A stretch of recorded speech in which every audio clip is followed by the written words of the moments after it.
πατέρες, εν Χριστώ αδελφοί και αδελφές, σήμερα η Εκκλησία μας γιορτάζει την μεγάλη θεομετρική εορτή του Ευαγγελισμού. Είναι μια ιδιαίτερη γιορτή, διότι συνδυάζει και ένα πνευματικό γεγονός, που είναι ο Ευαγγελισμός της Θεοτόκου, αλλά τιμούμε αυτή την ημέρα, την 25η Μαρτίου, και την έναρξη της Ελληνικής Επαναστάσεως του 1821. Δεν είναι απλώς, λοιπόν, μια ιστορική σύμπτωση. Είναι ένα βαθύ μήνυμα ότι η αληθινή ελευθερία ξεκινά από μέσα μας και φτάνει μέχρι την ελευθερία ενός ολόκληρου λαού. Σήμερον, λέει το Απολυτίκιον, τη σωτηρίας ημών των κεφάλαιων και το απαιώνος μυστηρίου υφανέρωσης. Ο Υιός του Θεού, Υιός της Παρθένου γίνεται και Γαβριήλ την χάριν ευαγγελίζεται. Διό και εμείς συν αυτό τη Θεοτόκο βοήσομεν, χαίρε και χαριτωμένοι, ο Κύριος μετά σου. Ο Ευαγγελισμός, αγαπητοί εν Χριστώ αδελφοί και αδελφές και τέκνα εν Κυρίω αγαπημένα, δεν είναι μόνο θεολογία, είναι τρόπος ζωής.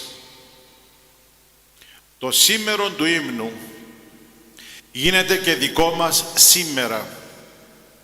Κάθε μέρα είναι μια ευκαιρία να αρχίσει η σωτηρία μέσα μας, να φανερωθεί ο Θεός στη ζωή μας μέσα από τις πράξεις και τις συμπεριφορές μας.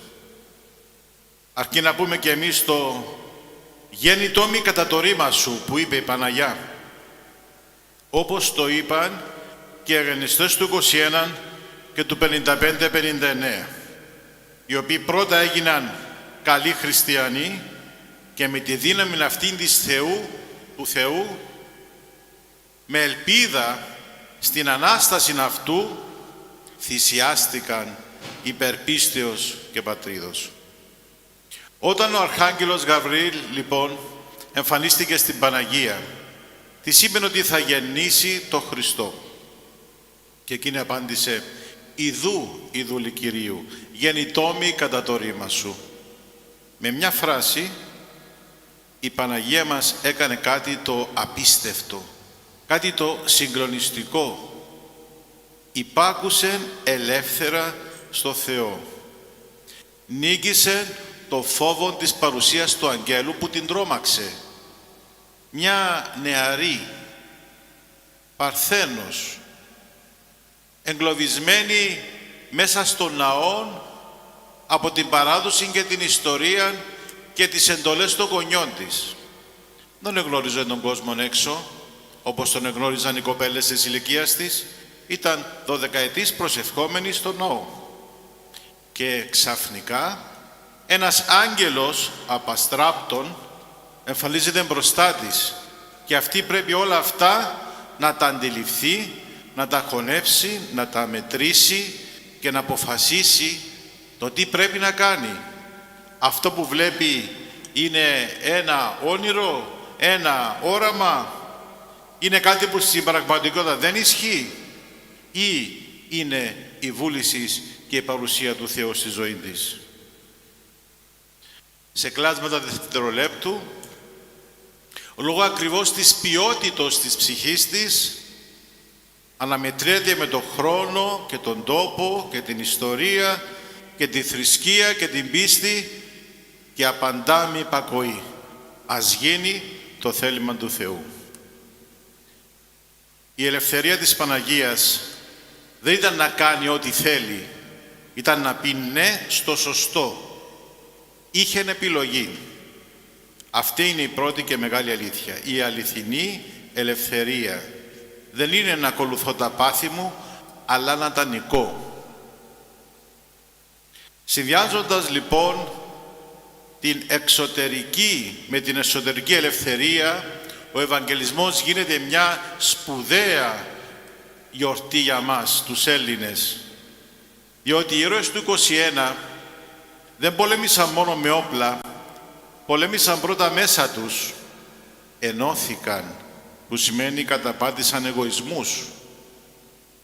Σκεφτείτε μορφές όπως ο Θεόδωρος Κολοκοτρώνης, ο Γεώργιος Καραϊσκάκης, ο Αθανάσιος Διάκος, ο Αυξεντίου, ο Μάτσης, ο Πατάτσος.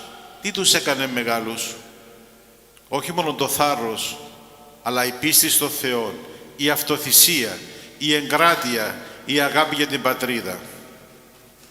Ο Θεόδωρος Κολοκοτρώνης έλεγε: «Ο Θεός έβαλε την υπογραφή Του για την ελευθερία της Ελλάδας και δεν την παίρνει πίσω. Άρα ο αγώνας τους ήταν και πνευματικός αγώνας». Σήμερα υποφέρουμε όχι μόνο από τη σκλαβιά των Τούρκων που καταπατούν το μισό μας νησί.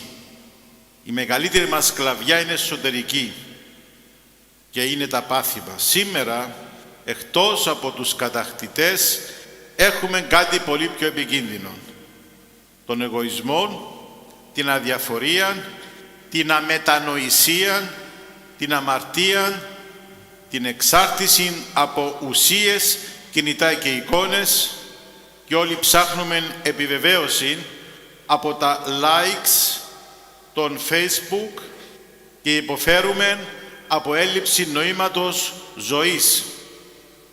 Αυτά είναι που κάνουν τον άνθρωπο σκλάβο. Ουδής αναμάρτητος. Όμως πάντοτε υπάρχει μια δεύτερη ευκαιρία.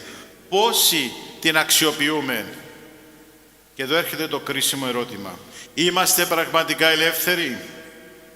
Πολλοί νέοι σήμερα νιώθουν ότι δεν αξίζουν.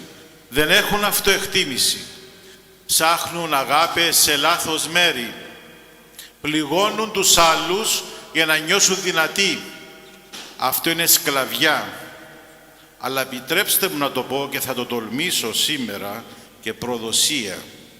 Ναι, βαριά η λέξη, αλλά πρέπει να υποθεί με πολύ αγάπη. Όταν ξεχνούμε τον Θεό, προδίδουμε την Παναγία. Όταν ζούμε χωρίς αξίες, προδίδουμε τους ήρωες και τους Αγίους μας. Δεν είναι προδοσία με όπλα, είναι προδοσία με τρόπο ζωής. Όταν ζούμε μόνο για τον εαυτό μας, δεν σεβόμαστε τους άλλους, που είναι και αυτοί οι εικόνες του Θεού όπως και εμείς, όποια θρησκεία κι αν έχουν, όποια κι αν είναι, κοροϊδεύουμε την πίστη. Δεν έχουμε ιδανικά και χάνουμε αυτό που κράτησε τον ελληνισμό ζωντανό. Αγάπη, ειλικρινή και ασυμβίβαστο, θυσιαστική. Ιδιαίτερα εδώ στο νησί μας, στην Κύπρο, το μήνυμα είναι ακόμη πιο δυνατό σήμερα του Ευαγγελισμού. Η Κύπρος πέρασε σκλαβιά, πέρασε πόνον, έχει ακόμη πληγές ανοιχτές στα κατεχόμενα. Ο ελληνισμός της Κύπρου κράτησε πίστη, γλώσσα, ταυτότητα. Αν χαθούν αυτά σήμερα από μέσα μας, τότε η μεγαλύτερη απώλεια δεν θα είναι η εδαφική, αλλά η πνευματική. Θα εξαφανιστούμε ως Έλληνες χριστιανοί Ορθόδοξοι, πολίτες μιας χώρας χωρίς ταυτότητα. Το μήνυμα λοιπόν από τη μάνα μας Παναγία σήμερα στους νέο-Έλληνες είναι ξεκάθαρο. Ταπείνωση, μετάνοια, εμπιστοσύνη στο Θεό, καθαρότητα καρδίας, πίστη, θυσία και αγωνιστικότητα. Αλλά κυρίως να πολεμήσουμε τα πάθη μας. Όπως εκείνοι πολέμησαν τους εχθρούς. Να αποκτήσουμε αυτοεκτίμηση όχι από τα likes, αλλά από το να είμαστε την εικόνα του Θεού και να μπορούμε με προσπάθεια να αγιαστούμε μαζί με τους ζώντας ελεύθερους ήρωες και Αγίους μας. Η πραγματική δύναμη, αδελφοί μου, δεν είναι να πληγώνεις, να φαίνεσαι πιο έξυπνος, πιο κατηρτισμένος, πιο δυνατός, πιο ισχυρός, πιο καθαρός, αλλά να αγαπάς και να είσαι αυτόν που φαίνεσαι. Να έχουμε ιδανικά, διότι χωρίς αξίες και χωρίς αυτά ο άνθρωπος γίνεται εύκολα χειραγωγήσιμος και από ψευτοκληρικούς που υπάρχουν και από ψευτοπολιτικούς που υπάρχουν και από κυβερνήσεις, αλλά και ανθρώπους καιροσκόπους και εκμεταλλευτές. Όταν κατέχουμε μια θέση, είτε είμαστε ο αρχηγός μιας οικογένειας, είτε έχουμε μια διοικητική θέση στην κοινωνία και εντοπίζουμε λάθη και προβλήματα, συνήθως τα καλύπτουμε για να μην έχουμε επιπτώσεις κοινωνικές, να μην διαταράξουμε την ησυχία, να μην πούν κάτι για μας, να μην μας συνδέσουν με το πρόβλημα. Χωρίς θυσίες όμως και χωρίς να τσαλακώσουμε τη φυσική μας εικόνα, δεν μπορούμε να τακτοποιήσουμε την πνευματική μας εικόνα ενώπιον του Θεού και των ανθρώπων.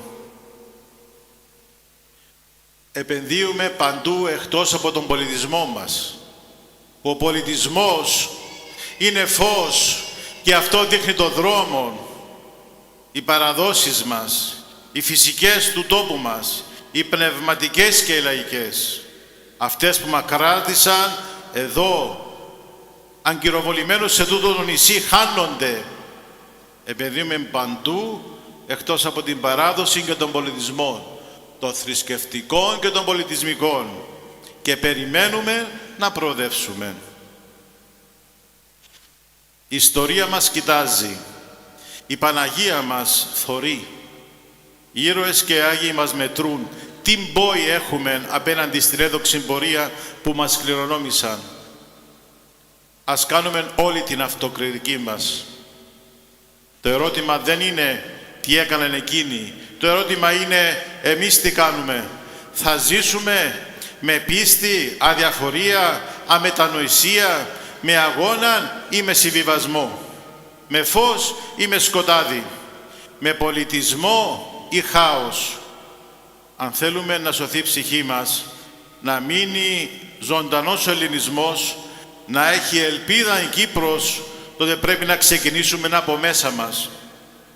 Ας ζητήσουμε από την Παναγία μας σήμερα, αδερφοί μου, να μας δώσει δύναμη, να μας δώσει καθαρότητα μυαλού, να μας δώσει θάρρος, ώστε να γίνουμε κι εμείς μικροί ήρωες της καθημερινότητος. Ο καθένας σας μπορεί να το πράξει, γιατί ο μεγαλύτερος αγώνας είναι όχι πρώτα στο πεδίο της μάχης, αλλά μέσα στην καρδιά. Αμήν. Καλή ελευθεριά και καλή Ανάσταση. Χρόνια πολλά.